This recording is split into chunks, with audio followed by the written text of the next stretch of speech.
म फेरि अर्को कम्युनिटी दलित कम्युनिटीबाट जन्मेँ नि त। सो अब यो भुइँसम्म त हामी सबैजनाको दुःख एउटै भयो, तर हामी त्यो एउटा कजले गर्दाखेरि हामी फेरि भुइँबाट नि खाडलमा होइयो क्या। मैले यो कुरा चाहिँ कस्तो म दिमागमा त लागिरहेको थियो, सोध्यो कि नसोध्यो, सेन्सिटिभ एकदम सेन्सिटिभ, म तपाईँ कम्फर्टेबल हुनु कि मैले कुरा खासमा ननिकाल्छु होइन, यो त कुरा गर्नुपर्ने विषय हो नि। सो थटमा चाहिँ विचारमा चाहिँ अहिले पनि छ होइन, तर अहिले प्र्याक्टिकल भएको हुनाले चाहिँ अलिक कम देखियो। त्यो त एकदमै कन्भिन्सिङ नै थियो क्या हामीलाई पनि। अब कस्तो भने अब म यिनीहरू जति होइन भन्ने हामीलाई पनि थियो क्या, बुझ्नु बच्चैदेखि नै होइन। हामीले अब उनीहरूकोमा जानुहुन्न खानुहुन्न भन्ने पनि थियो। उनीहरूलाई पनि यसो साथी हो, सँगै पढ्छ जान्छ आउँछ खान्छ के अरे हिँड्छ डुल्छ होइन।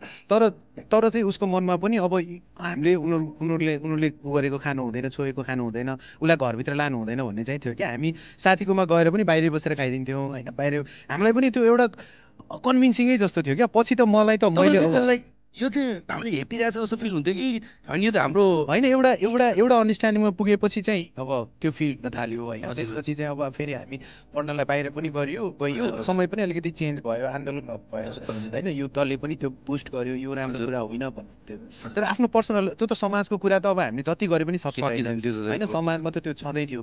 मेरो पर्सनल जोर्नीको कुरा गर्दाखेरि चाहिँ म त्यो सतहबाट पनि भुइँबाट भएँ क्या। मेरो अर्को एउटा सङ्घर्ष दुःख त मेरो अर्को साथीले भोग्ने पनि त्यही दुःख हो। उसले पनि घाँस दाउरा गर्छ, ऊ पनि मसँग खोला तरेर जङ्गल तरेर स्कुल जान्छ आउँछ, उसको दुःख पनि उही हो। मेरो त्यो आँटो ढिँडो खान्छ, मेरो दुःख पनि उही हो। सेम थियो त्यो, चाहे ब्राह्मणको होस्, चाहे मगरको होस्, चाहे नेवारको होस्, चाहे चाहिँ अरू हाम्रो दलित कम्युनिटीको होस् है। तर चाहिँ त्यो एउटा कुरा चाहिँ हाम्रो बढी थियो क्या भनौँ न। त्यो हिनाले हामी सतहमा सबै एउटै थियौँ दुःखका हिसाबले। तर मेरो सङ्घर्ष भनेको चाहिँ त्यो खाडलबाट जुन मानसिक रूपमा हामी समाजमा भोग्दै आयौँ, जुन डिसरेस्पेक्ट भोग्दै आयौँ, जुन भनौँ न आत्मसम्मानमा जुन किसिमको चोट भोग्दै आयौँ, त्यसको मूल्य चाहिँ सायद त्यो दुःख चाहिँ अरू कुनै दुःखसँग कम्पेयर हुँदैन कि।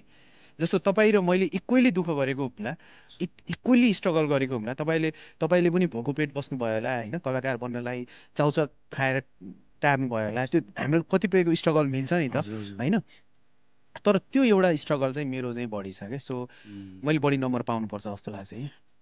अलिक ठुलो भएपछि कस्तो हुन्छ भने चप्पल फाटेको भयो भने पनि मान्छेले चाहिँ तपाईँको शरीरमा सबै कुरा ठिकठाक छ होइन, सबै ठिकठाक छ, तर मोजामा पाल परेको छ भने पनि मोजा त कसैले देख्दैन नि त देख्न त जुत्ता लाउँदाखेरि। तपाईँको ध्यान चाहिँ ओहो मेरो मोजा कसैले देख्छ कि, अथवा मेरो मोजा फाटिरहेछ यार कसैले देख्छ कि भन्ने कन्सियस हुन्छ नि त हाम्रो चाहिँ हो। जब अन्डरस्ट्यान्डिङ लेभल बढ्दै गयो अनि त्यो डर आजको दिनसम्म पनि मनभित्र चाहिँ त्यो डर छ नि। कहीँ न कहीँ एउटा भिडमा चाहिँ एकजना आएर यसले जातको कुरा निकालेर हेपिहाल्छ कि, अनि मैले के रियाक्ट गर्ने त्यस्तो भयो भने भन्ने कुरा हुन्छ कि। तपाईँले बेलादेखि त्यो डर ट्रामा होइन, ट्रमा भन्छ आजको दिनमा पनि कहीँ न कहीँ होइन। अब अहिले त प्र्याक्टिकल्ली त्यस्तो भोग्नु परेको छैन होइन, तर पनि कहीँ न कहीँ मनमा चाहिँ निकालेर त्यो गरिहाल्यो भने मैले के रियाक्ट गर्ने होला अनि त्यो ट्रमा चाहिँ मनमा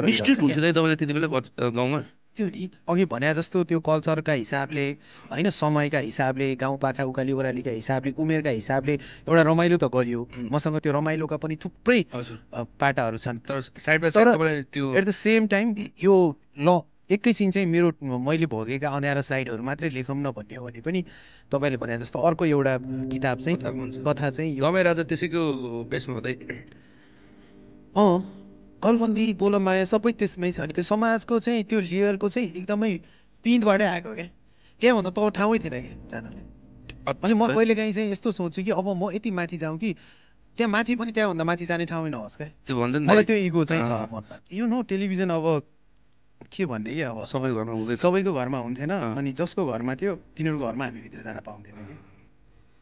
अनि म एकदमै अब मलाई पनि बच्चैदेखि त्यो एउटा म्युजिकमा एउटा चाहिँ मुभीमा रुचि थियो, तर आफ्नो घरमा टिभी थिएन, अर्कोमा जानलाई चाहिँ त्यो मनै नलाग्ने। पछि ठुलो भएपछि चाहिँ त्यो बाहिर बसेर के हेर्नु जस्तो लाग्ने होइन। तर कस्तो भने माया छ, माया पनि छ क्या। दुःख सुख पर्दा होइन ऊ पर्दा माया छ, तर त्यो एउटा डिसरेस्पेक्ट चाहिँ आइहाल्यो कि, कोही न कोही आइहाल्यो। जस्तो देउसी खेल्न गयो, भैली खेल्न गयो, कुनै एउटा चाहिँ ब्राह्मण निस्किहाल्थ्यो यार। खाने बेलामा चाहिँ आफ्नै उमेरको साथी हो, अलिकति अब पिकनिकसँगै गएको छ, तर पकाउने बेलामा चाहिँ आफू इन्भल्भ हुन नपाउने किनकि एउटा मान्छे चाहिँ निस्किहाल्थ्यो साथीभाइ सबैजना ननिस्के पनि एउटा सेलरोटी पकायो अनि अब त्यहाँ खानासम्म सँगै खाने तर एउटा चाहिँ घरमा लैजानु पर्छ भनेर उसले चाहिँ बिहानै अलग्गै राख्ने के यसले नछोस् यसले चाहिँ त्यो किनभने अब रको भाग त घरमा लाने चलन हुन्थ्यो नि त हाम्रो कस्तो भने देउसी खेल्यो पिकनिक गयो होइन पिकनिक गएर अब सेलरोटीहरू पकाएर त्यसरी खाने तर अलिकति भाग रह्यो भने चाहिँ ल यो चाहिँ साँझ घरमा लगेर जाने है भन्ने हुन्थ्यो मिलेर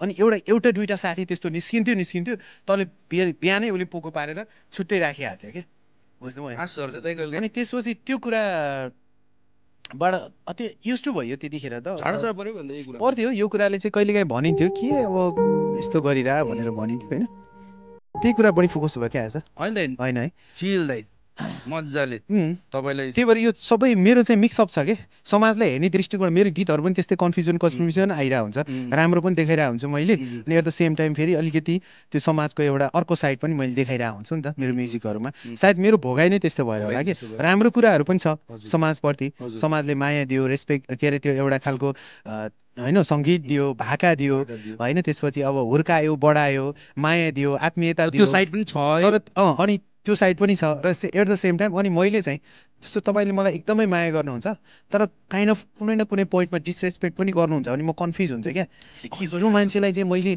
यो को हो त मेरो लागि यार यो आफ्नो हो कि पराई हो जस्तो हुन्छ नि हो किन भन्नु न म चाहिँ त्यो मेरो समाजप्रतिको दृष्टिकोण आज पनि नेपाली समाज मेरो आफ्नो हो कि होइन यो देश मेरो हो कि होइन भन्ने महसुस हुन्छ क्या मलाई कहिलेकाहीँ त्यही भएर मैले भनेको थिएँ नि मेरो पनि होइन र यो देश होइन मैले भनेको थिएन होइन कतिपय कुरामा जस्तो बाहिरतिर जाँदाखेरि चाहिँ कहिलेकाहीँ हामीले अब घरमा लैजानु हुन्छ नि त रेस्पेक्ट होइन अनि कसै न कसैले चाहिँ त्यो कुरा निकाल्नुहुन्छ कि भने जस्तो लाग्ने कि त्यो ट्रमा भनिहाल्छ कि यसले कि भने जस्तो कसरी फेस गर्ने त्यो कुरा भनेर यस्तो चाहिँ त्यो डर चाहिँ अहिले पनि हुन्छ यार यत्रो काम गरेर पनि हुन्छ लाइक तपाईँलाई बच्चाको बेला त्यत्रो कुराहरू तर त्यो बावजुद तपाईँ यस्तो म्याचिभ हिट हुनुहुन्छ एकचोटि चाहिँ यार गाइज अप्रोच त नेभर द यार कसम हो लाइक हरेकले सक्दैन नि त